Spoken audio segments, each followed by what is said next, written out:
Se retrouver dans une situation de handicap, telle est l'expérience proposée aux petits collégiens gardois. En une semaine, ils seront 1200 à se confronter ainsi au handicap. Quand on avance, le pied droit est en avant et la canne est à gauche. Ça fait peur. On dirait qu'on est dans un autre monde. Je me demande qu'est-ce qu'ils endurent, ceux qui sont aveugles.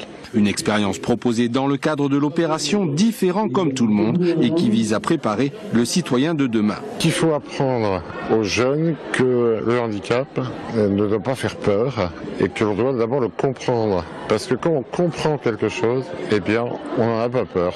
Et pour faire passer le message, une ambassadrice de charme a fait le déplacement de Limoges. Atteinte de surdité, Sophie Vouzello avait été élue en 2007 première dauphine de Miss France et connaît mieux que quiconque l'importance du regard des autres, celui qui élit ou dénigre.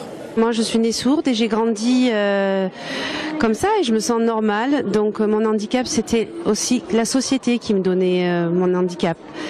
Donc on est tous égaux. Même son de cloche pour Oriane Lopez qui à 24 ans est une athlète de haut niveau et dénonce, elle, des situations de handicap. On a des déficiences, donc moi par exemple, il me manque la moitié de ma jambe droite.